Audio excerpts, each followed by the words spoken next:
Good afternoon, ladies and gentlemen. This is Harry Muppet, and we are going to be casting Game 4 in the Grand Final Series of the HomeStory Cup number 7.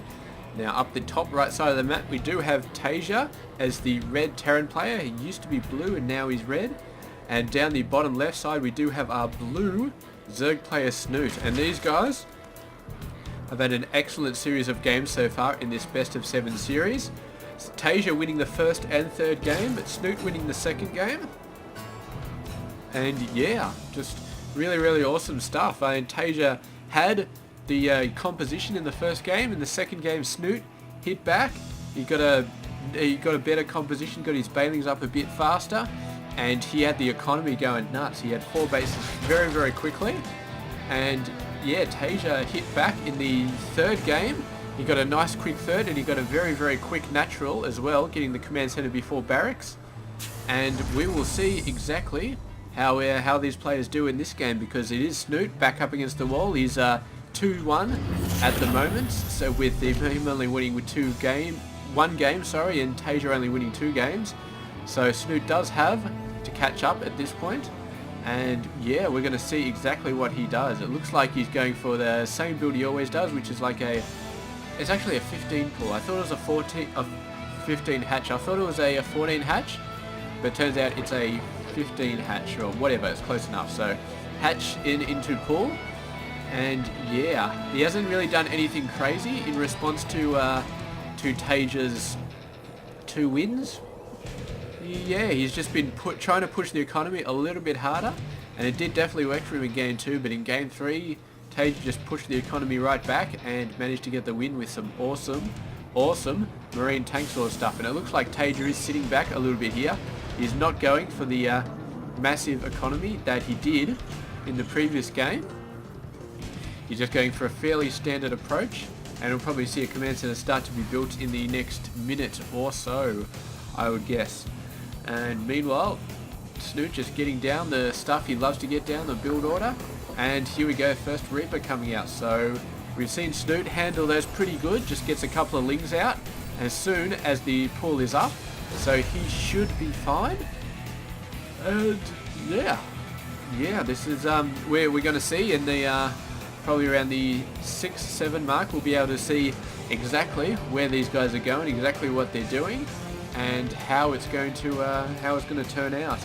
I really would like to see Snute try. I mean, he had a good game plan in game number 2, and that won him the game. He had the same game plan in game number 3, and he lost because TaeJa was just so aggressive with his own expansions. And now TaeJa not being as aggressive, a little bit safer, a little bit less risky, and doing a good job. But speaking of doing a good job, these Reapers really doing a good job. He's killed 1 so far. He's actually morphing both of them into extractors and spore crawlers, so he's saved the other 3 of those drones. But yeah, this Reaper's doing an excellent job. However, the Queen is out now, so he's going to have to back off a little bit. And this command center, and TaeJa's not going to have the economic advantage for quite some time, but he's still going to be getting down his normal build approach, the factory. So we're going to see a couple of Hellions. We might see very early Hellbats. It depends whether he builds a armory down now. It looks like he is saving up for some gas related tech. So yeah, maybe. There we go, there's the armory coming down. So it does look like Hellbat drops are going to be the name of the game, and he did very well. He's actually done very well with them pretty much every single game, except game 2 obviously where he lost. But the other games he's gone down some very nice Hellbat drops. So yeah, we'll see exactly how well that does. And meanwhile, the Zerg player not really going for anything yet. He could still go Roaches, or he could still go Bailings. Pretty much every game though, we've seen him go a combination of both. And I mean, Roaches and Bailings, mix them up together with Lings, and they do pretty well, man. They can counter a whole lot of different stuff. But these guys are proving to be a major pain in the ass. Look at this. Let's have a look. There's 2 kills, and the other one is 1 kill. So not a major amount of disruption, but he is keeping the Zerg player on his toes. Here comes the first 2 Hellbats, I think, coming out now. And he's going to be building a medevac any second now. Just push out. Meanwhile, the Zerg getting that gate down, So yeah, he's going to be able to deal with the Hellions quite fine, but the Hellbat drops are going to be incoming as soon as this medevac gets finished off building and runs across the map, which should not be in a very long time at all. It should be quite soon. And meanwhile, the Queen's having to use some transfusers to actually save themselves. This Queen was getting a little bit low, or maybe it was another Queen, I really can't say. But good job nonetheless. And these Terran forces, man, really doing a great job at stopping the Zerg from getting the early expansions that he likes to do. So I really like this play. Last two games, the Zerg has been getting a relatively early third and even a relatively early fourth. But these forces stopping any drones from coming out and getting the early expansion. So the Zerg is on 2 bases right now. And the Terran player, the drone's coming up there, so we went in the right direction. And here we go, Hellbat drop going on. These guys trying to get a few kills. Not getting a ton though, 4 drone kills so far I believe. And they're continuing to try. The Hellions running in while the Queen's distracted. He actually puts up an Evo chamber there, very nice, blocking all the Hellions and the Hellbats from chasing the drones. Just ring around the rosy at the moment here, and the Queen's eventually getting up enough damage to take them all out.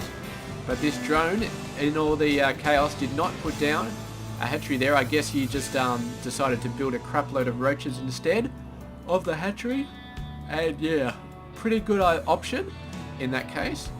But this guy's going to be coming in here, and this is a great move from TaeJa to be able to see that. But of course this hatchery is going to see the medevac coming in. He's going to shoot and then drop right down there. He's going to roast a couple more drones, but he's not really getting what he needs to get anymore, and he's just going to choose to fly out and maybe start harassing this base. Meanwhile, the Zerg player's got an Overlord out there and an Overlord out here, so he's very worried. He knows that TaeJa got a very fast third last game. He wants to make sure it does not happen again, so that's what these Overlords are doing, just stopping that from happening. And meanwhile, looks like TaeJa is transitioning into the play we've seen him use quite a fair bit in the past few games, which is Marine Tank.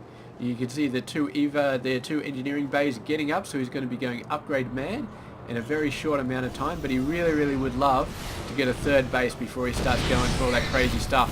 But a very nice roach push here.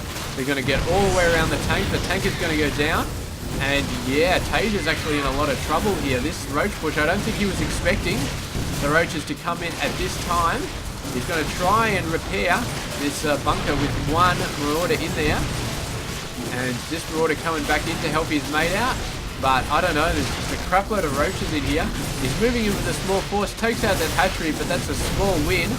And right now the game is being decided by these roaches. One siege tank in a beautiful position though. We will be able to save the main base. But whether he can save, I think a lot of workers may have died there though, so not good at all. And finally a couple of marauders coming out. Going to be wiping out these guys, doing a great job. And yeah, that's definitely done the work that the Zerg player needed to do to get an advantage in this game. Now this hatchery getting wiped out, but he's just building another one over there, so it's a bit of a disadvantage for Snute there. But I think he did quite a bit of damage over there, wiped out quite a lot of forces. And yeah, I don't know. I think Snute's a bit in the lead here. But it's going to come down to these bloody medevacs all over the place. And he really needs to get something faster. There we go. We can see he's got the Spire down quite fast in this game. Quite a lot faster than the previous game. So he can deal with the medevacs quite a bit better. And you can see he's got 2 weapons and armor on the way already. The Terran's actually only getting 1 right now. So he's getting 1 vehicle weapons, which is good. But 1 Marine Marauder is only just started. So he's delayed his income by quite a bit. And I think a lot of that is to do with the fact that he hasn't got a third base yet, and the Zerg's pressure has really stopped him from getting a third base as fast as he would have liked. 13-minute mark for a third base for a Terran is, I'm going to say, is quite delayed. He really needs to go in there and do it, but this Overlord is going to just poop all over his day again, and he's going to need to get the Viking. Where is that bloody Viking? It's over here. It's still Overlord hunting or just scouting, so he's going to see the 4th base coming out. But yeah, they really need to kill this Overlord ASAP, and there it goes. It's going to get chased away now, but still going to delay this expansion from landing by a little bit, just from the creep having to go across. Meanwhile, the Ling's coming out. They don't see a base here. So Snute knows he's in a good position. I believe he can't actually see. Usually can see vision off the creep tumors, but I think it must be the creep tumors that get the vision and not the creep itself, because he definitely cannot see that. And yeah, I think Snoot's in a very good position economically. Just denying this third with a roach push in there. Keeping TaeJa on the back foot. Great job. But I don't know, I think it was half TaeJa as well. He could have been a bit more aggressive as terms of getting his third base out. He wasn't as aggressive as he could have been. I mean, there was just Overlord spraying out creep, so he could have taken those guys out quite a while ago. He chose not to, though. He was too busy worrying about those roaches and too busy worrying about Snoot's third. They're trying to take that out as well. So, yeah. Might have done a little bit better, but just got his third down, and he's got to be getting the economy going. He's still 20 workers behind. Needs to catch up a little bit. You can see 3 workers at a time, so that should be fine. And yeah, TaeJa is in a little bit of trouble, I think, in the next couple of minutes. He's behind in the economy, and he's going to be behind the army. He's going to need a few minutes to catch back up and get in a good position. But will Snute give him those few minutes, or will he just go in and wreak havoc all over the place? He's got a fairly decent muta army. No upgrades on him yet, but one weapons is nearly done. And bunch of Marines just in the right spot. Meanwhile, a drop over here full of Marauders. Not going to do that well against these Ling harassments. And he's going to drop back into the main. And at the same time, he's going to be killing the creep all over the place. But a couple of reinforcing mutas come out. And a Marauder drop is not going to do very well versus the mutas. Although he's actually moving them all off. He was worried about this attack, I guess. But there we go. The Terran decides to retreat there. And the mutas are just going to be chasing this medevac. The medevac's slightly faster than the mutas when it has the speed boost. When it doesn't have the speed boost, there's no chance of outrunning the mutalisks. But here we go. This army is starting to look very impressive. The upgrades, not as impressive as maybe could have been. He could have maybe finished 2-2 at this point if he had really pressed it, but he hasn't so far. And this attack, man, is just going to be all over the place. You see a whole bunch of banelings going straight for the workers. And these workers have nowhere to go. They're trying to run away, but it's just not happening, and the vast majority of them have died. And then the Lings come in, and this force is going to get wiped out easily by the Terran player, but the worker damage done there. Just the Banelings running in first. No, you don't always expect it, and there we go. They went in there, did an awesome job, and the amount of workers lost. He lost about 10 workers there, so the Terran player is not going to be happy about that at all, and it may start to severely impact his ability to regenerate his army in the coming minutes. But here we go. The Terran's going to try and counter. He's going to push in, try and take out this base. He might be alright. This massive force coming in here though. He's got a very large amount of Marines though, and if he holds this gate, the gate is open though, so the Ling's going to come in, and together with the mutas and the roaches, they're going to do a really, really good job here. I don't know if he can hold this off. Meanwhile, the Terran player going in there, not really killing any workers, but getting the expansion down. He's going to continue to push on. We may have a base race here. I'm really, really not certain. But I think perhaps, yeah, I don't know. With all these tanks, I don't think the Zerg can actually push this off. He's getting a crap load of spine crawlers, which may work, but the Terran player has no chance of getting rid of these forces. So it's all up to the Zerg player, man, to wipe out this force before they do the damage they need to do. And I don't know, I think maybe they can, man. Where are the medevac support? There's a few medevacs in here, but not nearly enough, and the Banelings coming in. They're going to stim away. The Banelings are all going for the tanks instead of the Marines. Not a good choice, and not really taking any of them out. Meanwhile, the Zerg player really going to work, and I think the Terran force has been whittled down to the point where they can't actually take out all the Zerg forces before the Zerg take out the Protoss forces, because these Lings have to go absolutely nuts on buildings. They're very small, but they attack quite fast, and he's got a massive amount of mutas as well. So the Terran player going for it as hard as he can, but I don't think he has the forces to really hit a base race as he needs to. And the Zerg player is just going absolutely nuts.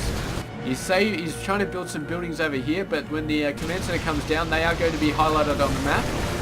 The Zerg knows exactly where all of the Terran buildings are, and they are not going to be lasting for long. So there we go. 2 medevacs up in the top left. They're, yeah, really not doing much. They could have been a bit better used down here, but Yeah, great job there from Snute. Not only pushing in with that beautiful attack and taking down TaeJa's base, but also doing a great job with those banelings. And well, they didn't get a perfect hit on these Marines, but doing a great job defensively nonetheless, just to slow the Terran player down to the point where he could not win the base race. And yeah, congratulations to Snute for coming back and winning game number 4. Yeah, it's a bit of an unorthodox play. A base race always is. And, I mean, I gotta say, TaeJa's army composition was very, very, very strong. But it was slow, and Snute went in when he saw that TaeJa was moving out, and he said, alright, I've got the forces, I can win the base race, let's do it. And that is exactly what he did.